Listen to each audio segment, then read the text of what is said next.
Good morning, student. Today we are going to start methods of integration.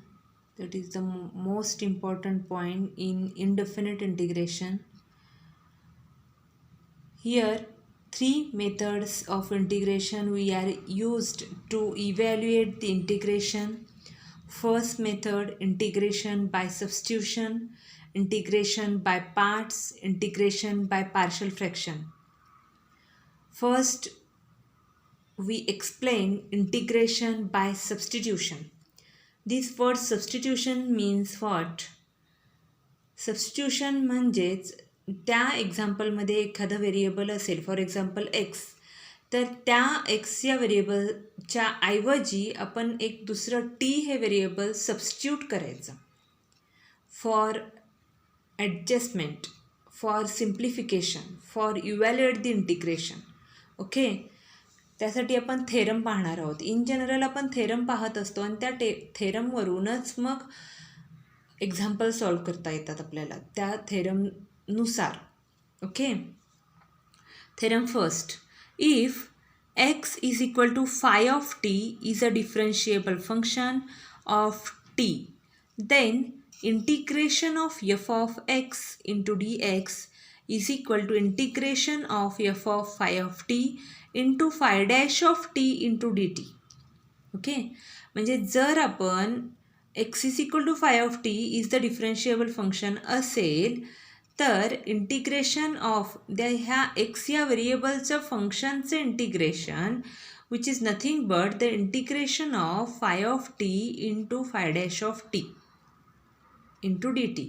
तर phi dash of t म्हणजेच त्याची derivative असते, आतमधल्या पार्टची derivative. Okay, तुम्हाला एखादं एक्झाम्पल घेतल्यानंतर लक्षात येईल. X is equal to phi of t is a differentiable function of t. याला जर आपण डिफरन्शिएबल फंक्शन म्हणजेच त्याची डेरिव्हेटिव्ह एक्झिस्ट होते, मग त्याची डेरिव्हेटिव्ह फाइंड आउट केली तर मिळणार d x divided by d t is equal to phi dash of t. That is the equation number 1. कारण एक्सचं डेरिव्हेटिव्ह येईल with respect to t d x by d t आणि phi of टीचं derivative येईल phi dash of t. Let integration of f of x into d x. आता या ठिकाणी ते हे प्रूव्ह करायचं आहे आपल्याला.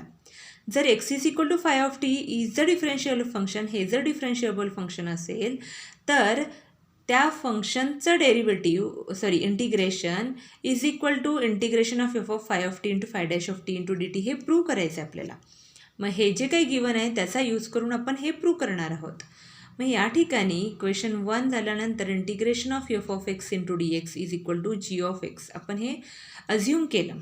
Late integration of f of x into d x is equal to g of x tends to derivative of g of x is equal to f of x. कारण तुम्हाला माहिती आहे की इंटिग्रेशनचे ऑपोजिट डेरिव्हेटिव्ह असते. जर integration of f of x is g of x then derivative of f of x derivative of g of x is equal to f of x असतो. Okay, by chain rule derivative of g of x with respect to t is equal to derivative of g of x with respect to x into d x of t t. आता हा chain rule कुठून आला? तर हा chain rule डेरिव्हेटिव्हमध्ये झालेला आहे. हे D by d t हे जे काय आहे त्याऐवजी आपण असं लिहिलं डी बाय डी एक्स आणि d x by d t. D by d x into d x by d t म्हणजेच डी बाय डी टी असतो. मग या ठिकाणी हे पहा integration of f of x into d x is equal to g of x tends to derivative of g of x is equal to f of x by chain rule. मग d by d t म्हणजे derivative with respect to t of g of x is equal to derivative with respect to x of g of x into d x by d t. मग या ठिकाणी तुम्हाला माहिती आहे derivative of g of x with respect to x काय आहे इथे F of x. मग या ठिकाणी आपण एफ ऑफ एक्स घेणार plus d x by d t f of x into d x by d t. आता या ठिकाणी आपण एक्स इज इक्वल टू काय म्हटलेलं आहे phi of t is the differentiable function. So या ठिकाणी एफ ऑफ एक्स जो आहे तो येईल फाय ऑफ टी आणि d x by d t म्हणजे derivative of phi of t with respect to t येईल phi dash of t from 1, म्हणजे या 1मध्येच काढलं आहे ना आपण, d x by d t आहे फाय डॅश ऑफ टी. मग ते आपण या ठिकाणी एफ ऑफ एक्सच्या ठिकाणी फाय ऑफ टी हे केलं, सबस्टिट्यूट केलं आणि डी एक्स बाय डी टीच्या ठिकाणी फाय डॅश ऑफ टी. तर अशा प्रकारे आपल्याला बाय डेफिनेशन ऑफ इंटिग्रेशन आपल्याला मिळालेलं आहे g of x is equal to integration of f of phi of t into phi dash of t d t. Okay, कारण derivative of g of x जर हे असेल तर इंटिग्रेशन ऑफ हे काय असेल, जी ऑफ एक्स असणार. आपल्याला माहिती आहे ना त्याचं हे रिलेशन डेरिव्हेटिव्ह आणि इंटिग्रेशनचं.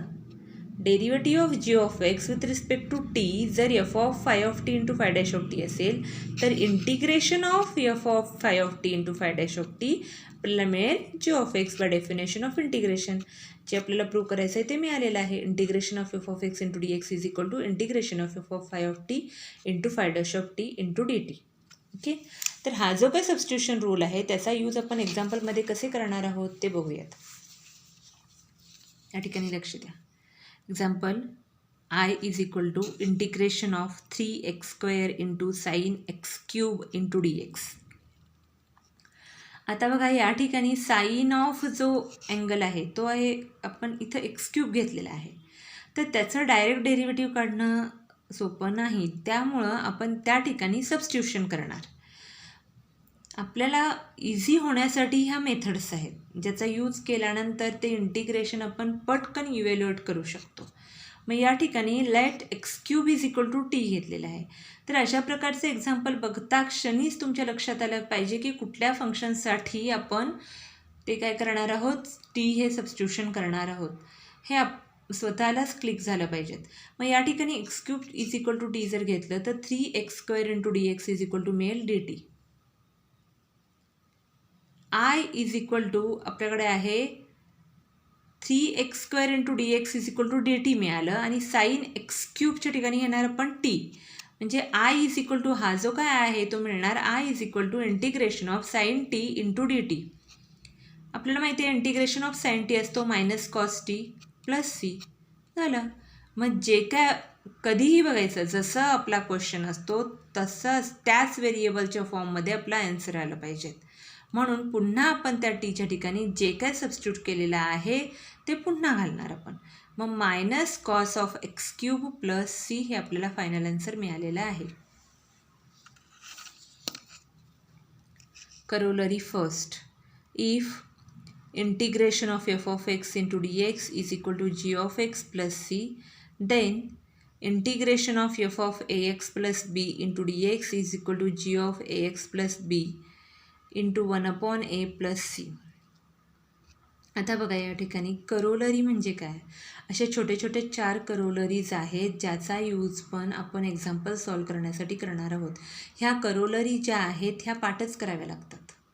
ओके, मग या ठिकाणी integration of f of x into d x is equal to g of x plus c असेल तर f of a x plus b into d x is equal to g of a x plus b. तुम्हाला माहिती आहे की आतमधल्या पार्टच्या डेरिव्हेटिव्हने त्याला divide करायचं असते इंटिग्रेशनमध्ये. हे झालेलं आहे आधीच, तीच करोलरी या ठिकाणी दिलेली आहे. ओके, मग या ठिकाणी आपल्याला ही करोलरी आली कसं हे पण मी एकदा एक्सप्लेन करणार आहे.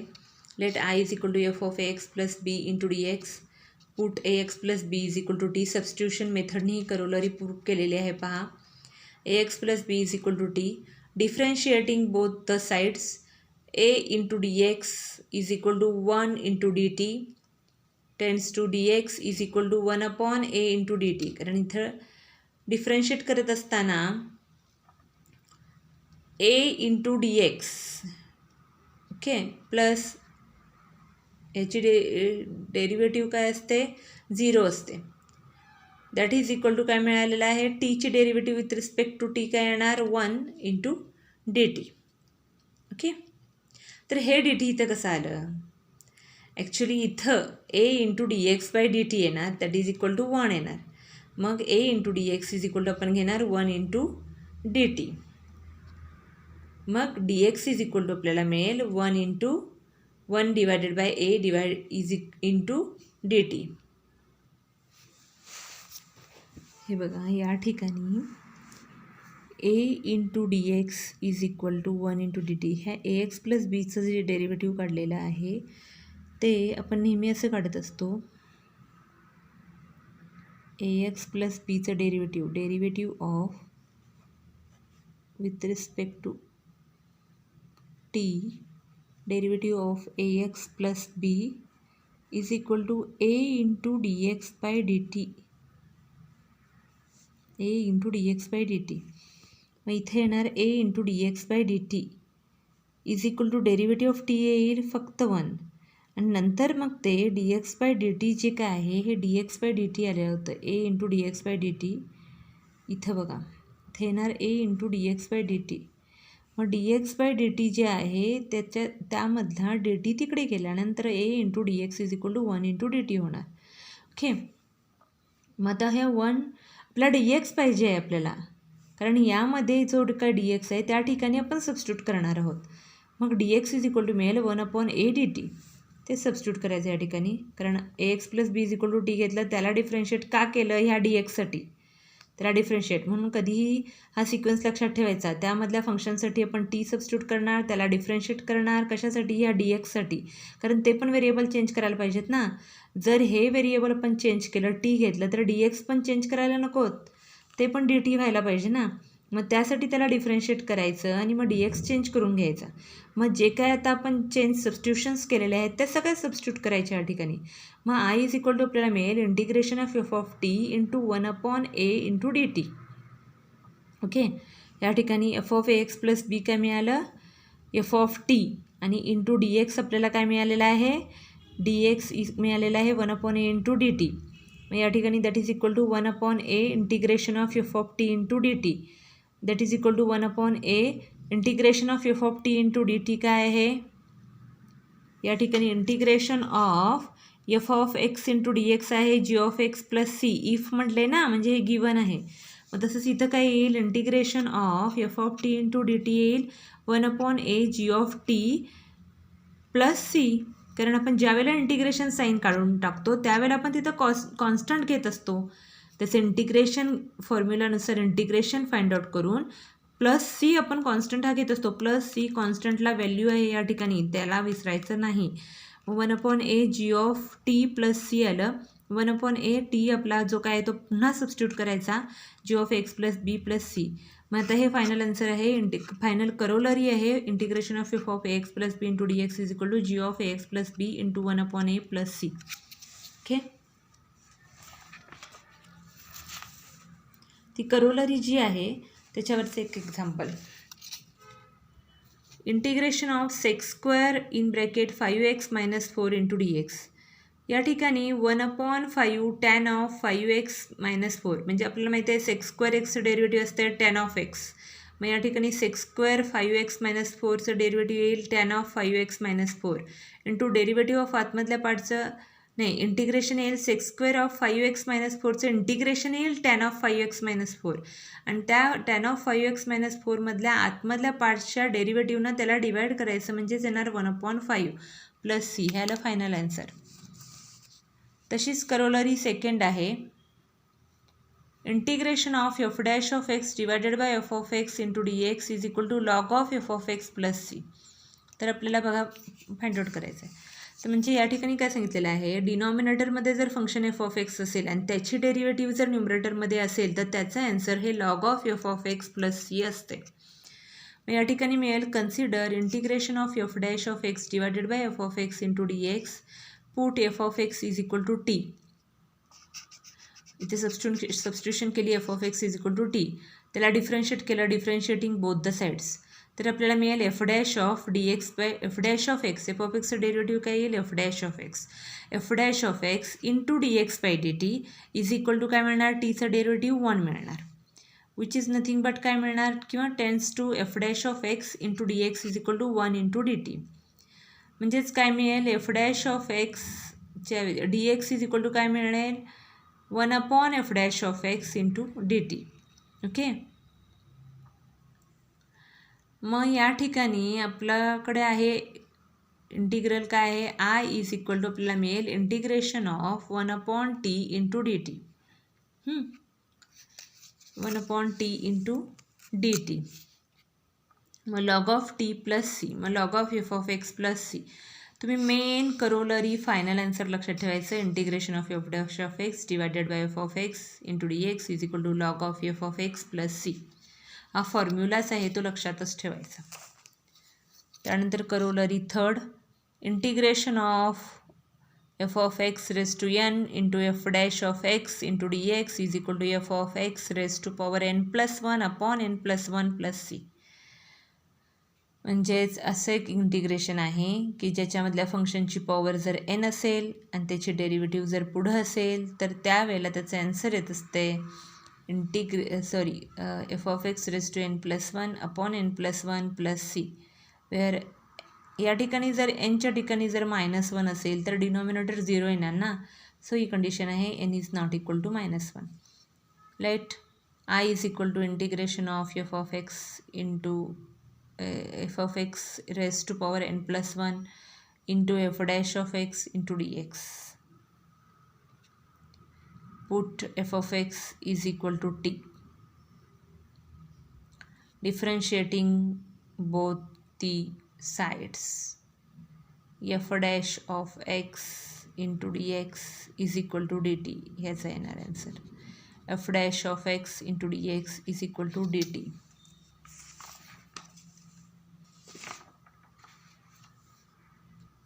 तर काय मिळालेलं आहे आपल्याला, डिफरन्शिएटिंग बोथ साईड केल्यानंतर मिळालेलं आहे f dash of x into d x is equal to d t. Okay. मग या ठिकाणी आपलं इंटिग्रेशन काय आहे, आय इज इक्वल टू, या ठिकाणी चुकलं आहे बघा आपलं, f of x plus n नाही आहे, एन प्लस वन नाही आहे, इथं एन आहे फक्त. मग येईल आय आपलं येईल I is equal to f of एक्सच्या ठिकाणी आपण टाकलेलं आहे t, integration of t raise to n into d t. आपल्याला फॉर्म्युला माहिती आहे t raise to n plus one upon n plus one plus c, where n is not equal to one. या ठिकाणी टी जिथं आहे तिथं f of x raise to n plus one upon n plus one plus c. जे आपल्याला final answer आहे ते मिळालेलं आहे. पण फायनल आन्सर मिळवलेलं आहे बघा आपण. याच्या ठिकाणी टी सबस्टिट्यूट केलं, ह्या एफ ऑफ एक्सच्या ठिकाणी हे आय घेतलं, मग याच्यावरून मिळालेलं आहे F of x raise to n plus one upon n plus one plus C. Okay. मग हे फॉर्म्युलेस 4 करोलरीज लक्षातच ठेवायच्या. एक्झाम्पल बघा, integration of sine inverse x cube into d x divided by square root of 1 minus x square. या ठिकाणी integration of sine inverse x whole bracket cube, हे बघा sine inverse x whole bracket cube आहे, sine inverse x whole bracket cube into 1 upon square root of 1 minus x square into d x. इथं आलं आहे sine inverse x raise to power 4 divided by 4 म्हणजे n plus one upon n plus one plus C. Okay. अशा प्रकारे आपलं final answer आलेलं आहे. Okay, thank you. याच्या पुढचा भाग पुढच्या लेसनला.